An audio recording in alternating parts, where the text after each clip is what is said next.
The desert was burning with the color of farewell, the kind of sunset that painted the sand in gold and blood. Over there, A by hawk the cried gold above the trading cliffs, circling over the dying light as if searching for a soul to carry away. The wind swept through the valley, carrying the scent of dust, sweat, and sage. In the center of that vast emptiness stood a woman cloaked in black, her long braids streaked with silver, her eyes dark and alive with something ancient and wild. She was known among her people as La Viuda Apache, the Apache widow, though her name, once whispered with tenderness, had long since been forgotten. Her husband had fallen 7 winters ago, struck down by an unseen enemy that came not with war cries, but with coughing and fever, a sickness brought by strangers. Since then, she had lived alone on the edge of the encampment, neither shunned nor embraced, a shadow among the living. Yet that evening she walked into the heart of the village, her steps steady, her gaze fixed, as the children stopped their games and the elders looked up from their fires. Then, with a voice that seemed to rise from the ground itself, she cried out, "La ley sagrada exige que te cases con las 4 hermanas." The sacred law demands that you marry the 4 sisters. The words cut the air like lightning.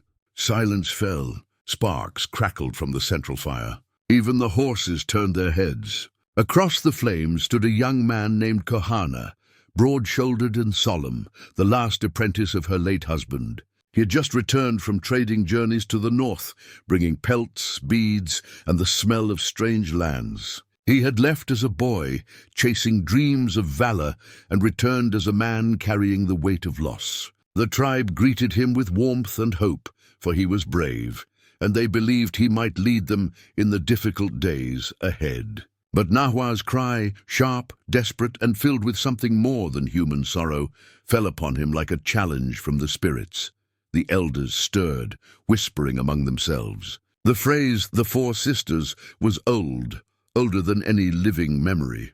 In the songs of their ancestors, the 4 sisters were not simply women, but sacred forces, earth, water, fire, and wind, each demanding reverence, each representing balance in life. To marry them, as the law declared, was to bind oneself to their essence, to live not for oneself, but for the harmony of the tribe and the world. But no one had spoken of such vows for generations. Kohana stepped forward, confusion etched on his face, but respect steady in his tone. "Mother Nahwa," he said, "your words carry the power of the sacred, yet I do not understand their meaning. How can a man marry the sisters of the elements? Am I to wed the air and the soil?" The widow's voice trembled but did not break. "You misunderstand, child.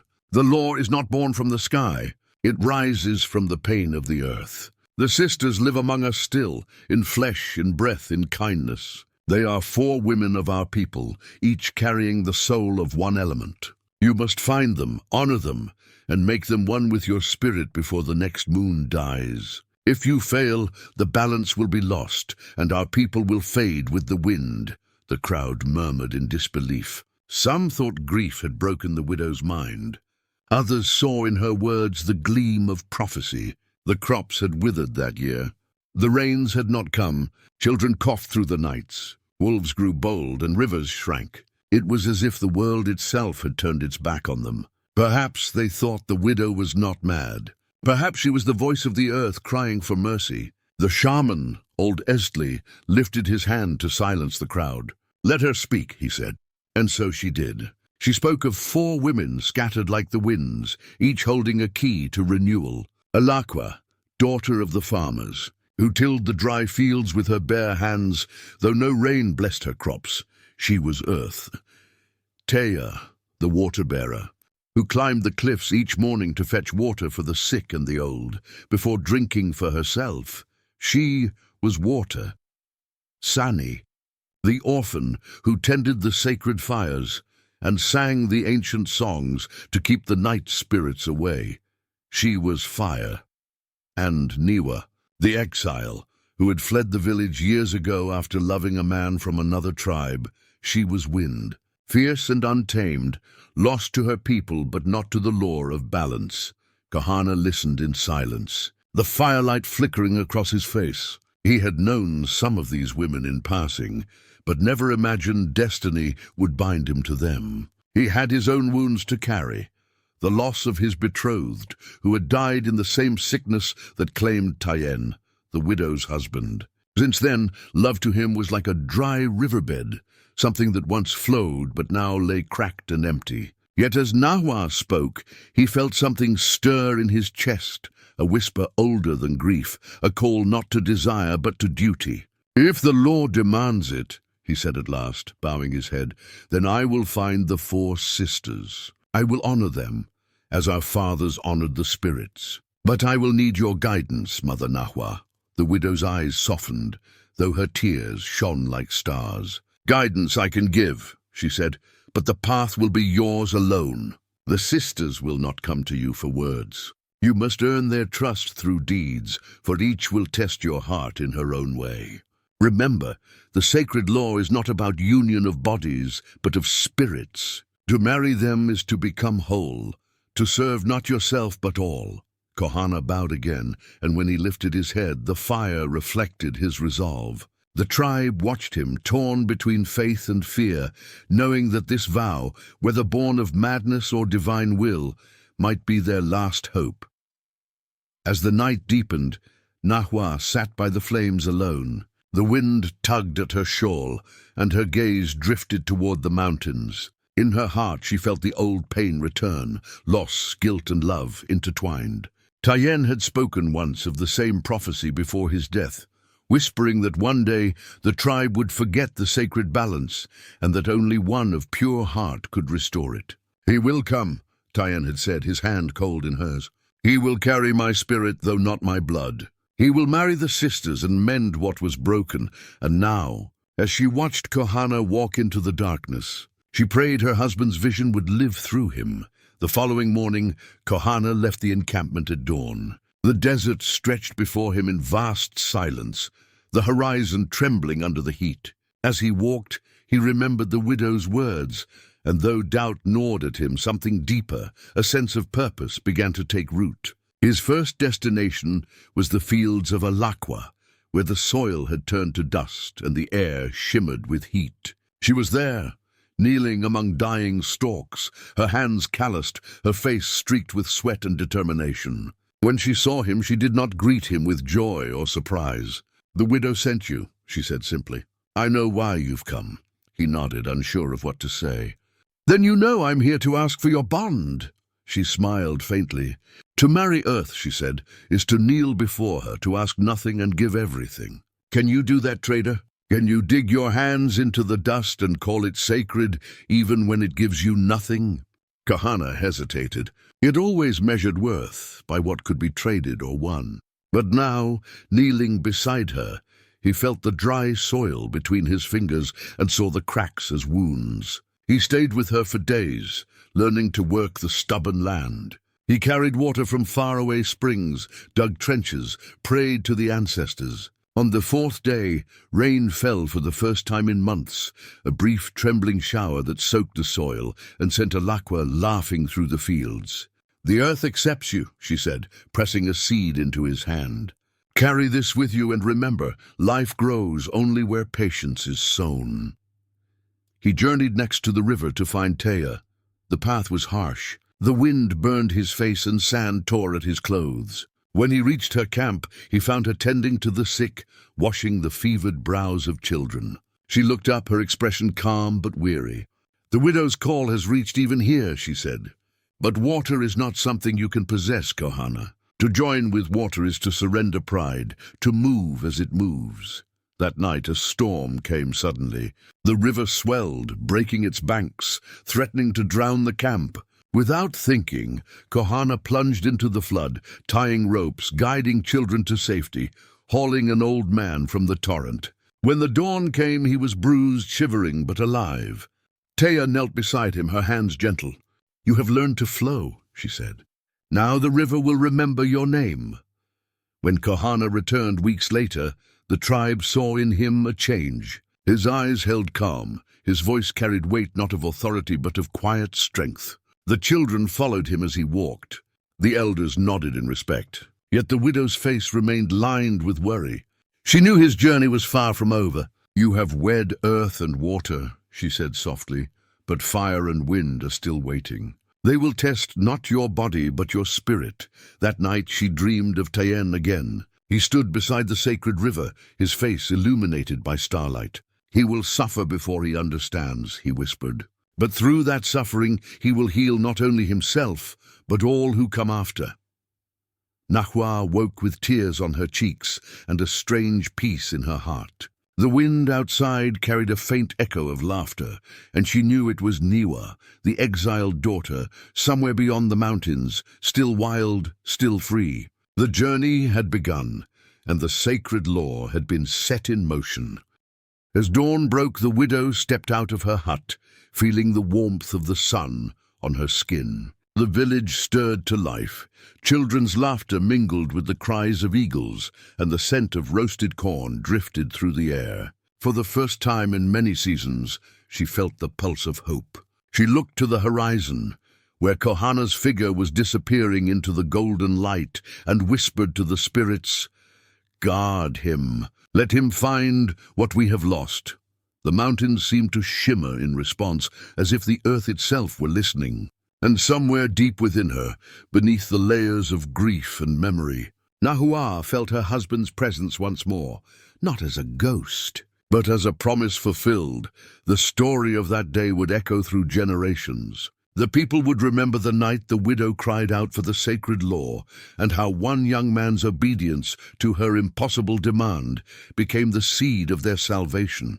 They would teach their children that to marry the four sisters was not a command of love, but of balance, to honor the earth, to protect the water, to respect the fire, and to live free as the wind. And though many would forget her name, all would remember her cry, carried by the desert wind, for centuries after. "The sacred law demands that you marry the four sisters." It was not madness, they would say. It was the voice of wisdom, disguised as grief. A reminder that humanity's greatest duty is not to rule the world, but to live in harmony with it. And so, when the wind rises over the plains and the first raindrop kisses the sand, the people of the valley still pause, listening for that ancient echo, the widow's cry, knowing that somewhere, beyond the veil of time, a heart once broken by loss had saved them all.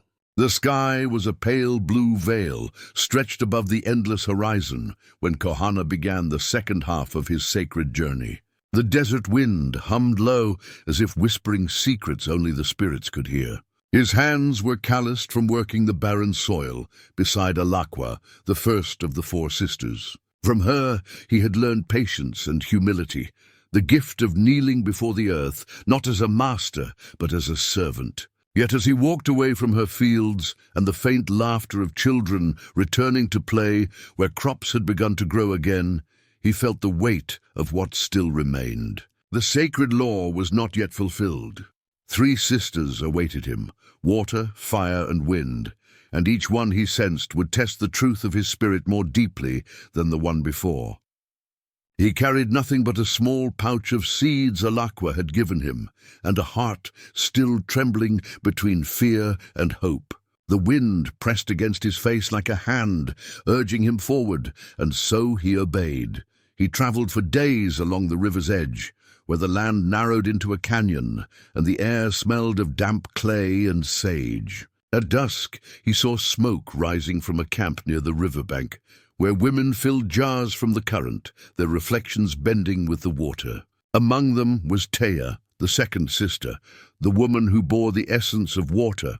Her movements were graceful, calm, and steady. Even in silence, she carried peace like a cloak around her shoulders. When she noticed Kohana standing at the river's edge, she didn't startle. She only smiled, as though she had been expecting him. "So," she said softly, the widow's voice still echoes through the valley, "you've come to marry water." Her tone carried neither mockery nor doubt, only quiet knowing. Kohana bowed his head respectfully. "If the sacred law demands it, I will obey. But tell me, how does one marry water?" Taya looked down at the river, where ripples caught the dying sunlight. "Water asks for nothing, yet gives everything. It shapes mountains, yet yields to every obstacle. To marry water, you must surrender pride. You must learn to bend without breaking, to give without claiming. Kohana listened, but before he could speak, a thunderous roar erupted from upstream. The river surged violently, churning with debris as a flash flood tore through the canyon. Taya shouted orders and panic spread through the camp. The rising current threatened to sweep away their children and their homes. Without thought, Kohana leapt into the raging water. The cold struck him like a blow, but he fought his way through, tying ropes around his waist, pulling a young boy from a collapsing sandbank and guiding an old woman to higher ground. The river's fury tested him again and again, dragging him under, spinning him in the darkness, until finally, through sheer will, he managed to climb back onto the shore. The rain slowed, the flood receded, and the night was still once more. Taya knelt beside him, her hand trembling as it touched his burned and bloodied fingers. "Now you understand," she whispered. "You listened to the water and answered not with words, but with action. The river knows your name." She handed him a small shell, smooth and white. "Keep it. It will remind you that strength is not in resistance, but in surrender." For 3 days he remained with Taya's people, helping rebuild their homes, tending to the wounded, and burying those the flood had taken. He sang with them in the evenings as they gave thanks to the river for sparing their lives. Though his body ached, Kohana's spirit felt lighter, as if the current within him had found a new rhythm. When he finally left, Taya followed him to the edge of the river. "You have wedded water," she said, "but do not forget, compassion must flow endlessly, or it becomes a stagnant pool." He promised he would remember. Then he turned toward the mountains where fire awaited. The climb was harsh. Sharp stones bit at his feet and dry air scoured his lungs. For days he wandered through red canyons, guided only by instinct and the memory of Nahua's trembling voice. On the 5th night, he saw a faint glow flickering on the horizon, a fire that did not move like lightning or the stars. He followed it until he reached a cave where a young woman tended a flame that never died. Her eyes gleamed like molten amber. This was Sani, the third sister, the keeper of fire. She watched him approach, her face half-shadowed, half-lit by the flame's restless dance. "You've come for the fire," she said simply. "But beware, Kohana. Fire gives warmth, yet it consumes those who come too close without understanding." He knelt before her, the heat of the flame burning his skin. "Teach me," he said. "If I must marry fire, I will learn its ways." Sani studied him, then handed him a piece of wood. "Feed it," she instructed. "Keep it alive through the night, but do not let it grow wild." He did as told, feeding the fire small twigs, watching it flicker and breathe. But as the night wore on, the wind howled through the canyon, and sparks flew into the brush. Within moments, flames leapt to life outside the cave, threatening to engulf it. Kohana grabbed his cloak, beating the fire back, choking on smoke, his eyes watering. Sani rushed to help him, and together they fought the blaze until dawn broke, their faces blackened with ash. When the last flame died, Kohana fell to his knees, exhausted. Sani placed her hands on his shoulders. "You could have fled," she said softly, "but you stayed. You faced destruction and met it with courage, not anger. You understand now. Fire is not to be feared or mastered. It lives only in those who protect others from its wrath." She touched the scar on his palm, where a coal had burned him. "Carry this mark," she said. "It will remind you that love, like fire, burns only to keep others warm." Kohana remained for several days, helping Sani rebuild her sanctuary and gather new wood for the sacred flame. They spoke often about the past, the wars that had scattered their people, the spirits that still wandered the desert, the old songs fading from memory. "Do you believe the sacred law still holds power?" he asked her one night. Sani looked at him, the firelight dancing in her eyes. "The sacred law lives only through those who honor it," she replied. The widow's cry was not madness. It was a reminder. Without balance, even fire dies. When he left, she handed him a small ember in a clay bowl. "Guard it carefully," she said. "When you have fulfilled your vow, return it to the people. It will light their way. With earth, water, and fire bound to him, Kohana felt both burdened and renewed. Yet one sister remained, the most elusive of all, Wind.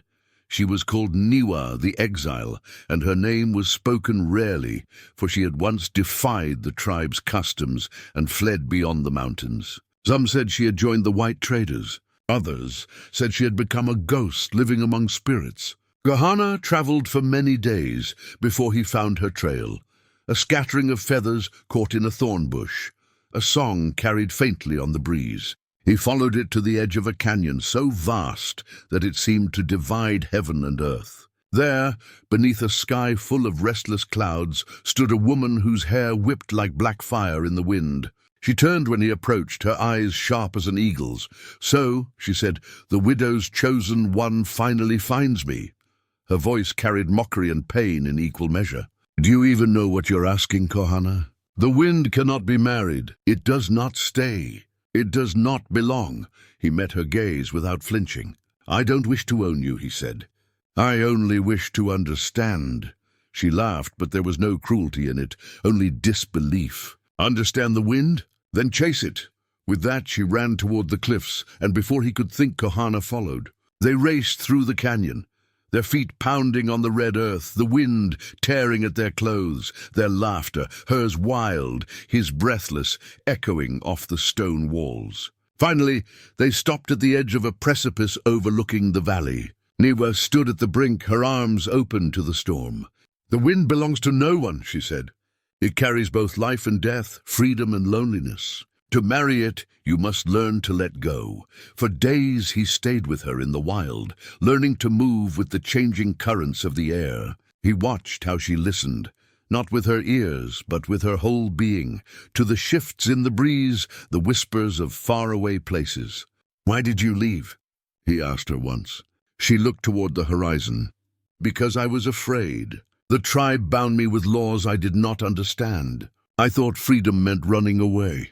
But I was wrong. Freedom without compassion is only exile." Her voice trembled as she turned to him. "You have learned what I could not. The 4 sisters do not live apart. They live within."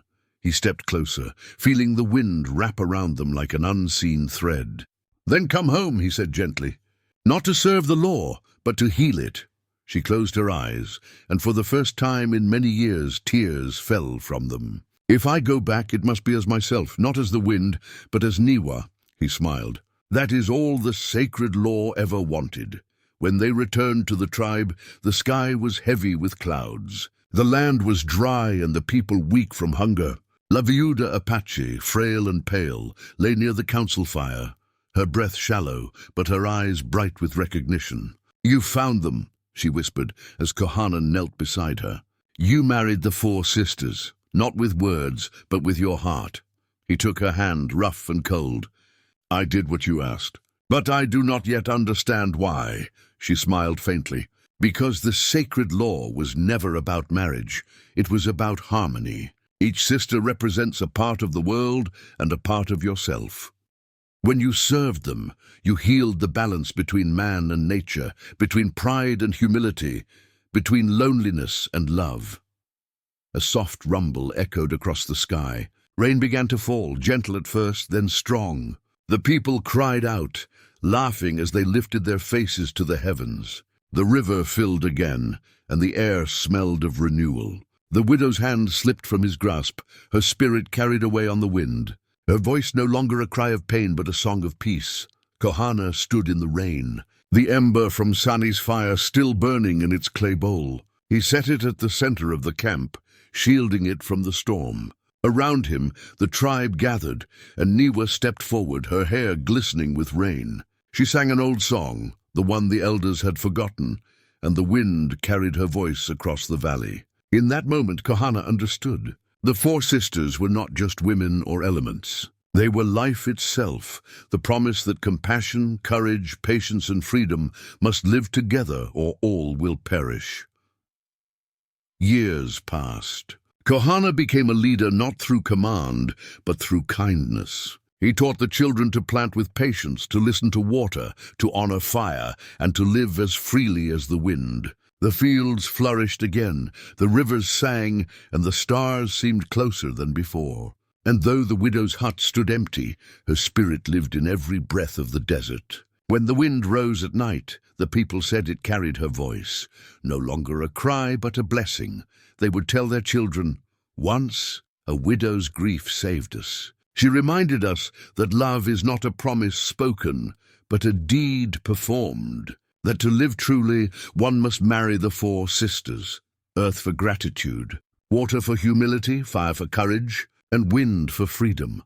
And when the storms came and rain kissed the desert, they whispered her words like a prayer.